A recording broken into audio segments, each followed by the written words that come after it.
Okay, so this week I was writing about using Windows Defender for Business and the very often overlooked feature that it has for web content filtering as a way to help eliminate some of the pornography or things like that on your church-owned devices.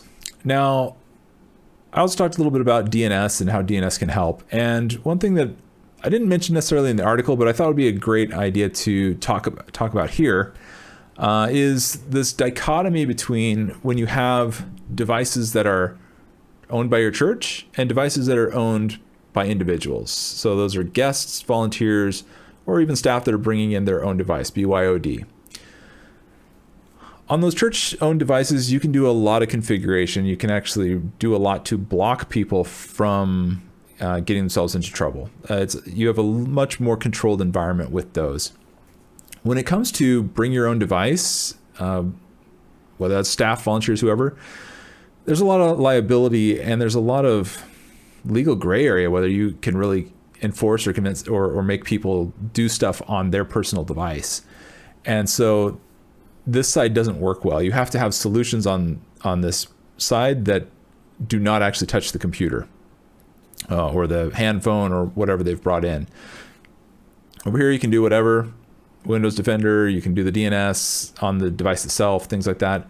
Over on this side, you end up having to do things like utilize your DHCP settings, your firewall, your DNS settings, kind of at the gateway level. And so you're not going to be able to control this stuff when it leaves your church premises.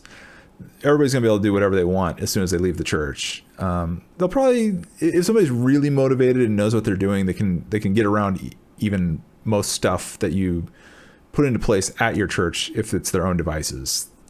And that just kind of underscores, generally it's a smart idea to make sure you're equipping all of your staff with equipment that the church itself has purchased and issued.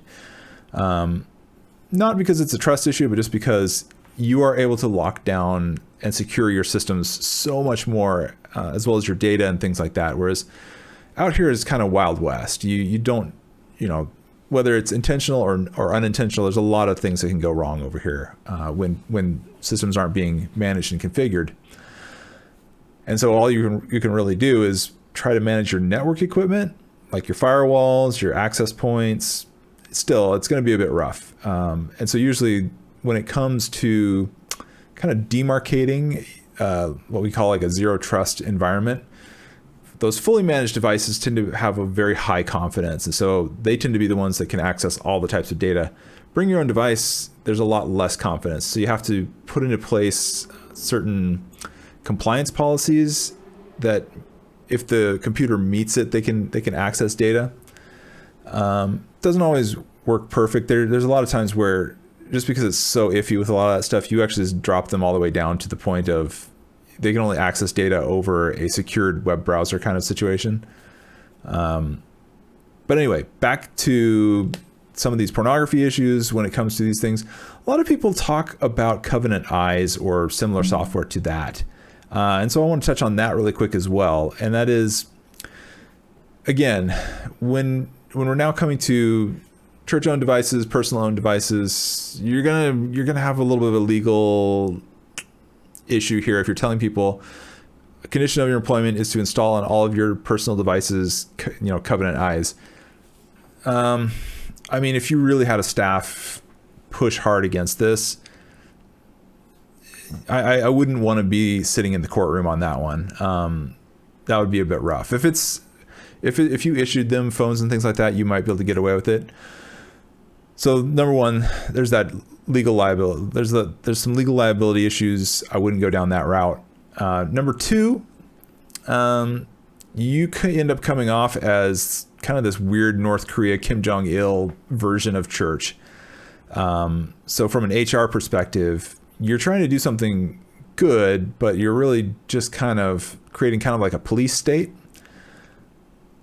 Especially if the accountability partner on these apps ends up being a supervisor or something like that, staff aren't going to like that, and you're going to have even if they don't actually have any intention of going off and getting themselves in trouble, they're not going to like that. They're going to view it very much as there's somebody looking over their shoulder. They're very worried about it. There's been a few articles lately about churches that were enforcing these things and how much the pastors hated it. And as soon as these pastors left, they were doing tell-alls and things like that. You don't want that to be your church. So let me give you this advice. When it comes to, if you want to implement these types of apps within your church, don't pitch it as this is a mandatory thing. You're going to want to pitch these things as, here's a benefit, and you're going to want to make it optional. And you're not going to want to connect it to any of your staff per se or things like that. You'd want to come in and say, hey, we realize that it's really tough out there for Christian guys. We realize that, anywhere from half to 3/4 are struggling with pornography. We want to give you the tools that you would need to help fight this. And so, we want to, if you want to have, one of these apps, we're happy to pay for it. You can pick whoever you want to be your accountability partner. They don't have to work at the church. They can be a member of the church, or they can be, somebody you went to seminary with, or whatever. All of that's okay. This is something for you and is benefit for you. Now, they do get the benefit that way of these apps and what these apps are supposed to do. It's more of an accountability partner thing at that point, and it becomes a lot less of you looking like an authoritarian. And you don't want to look like an authoritarian right now, because the reality is we've got it's something like more than a third of pastors right now are actually looking to quit their job.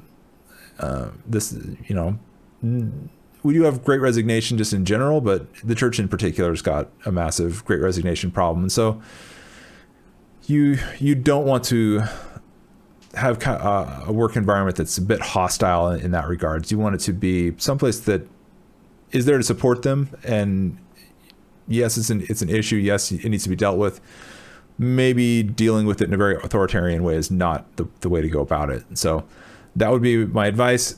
So as you go along, on those devices that the church owns, go ahead and implement all those systems, the blocking systems, the DNS systems, throw them on there.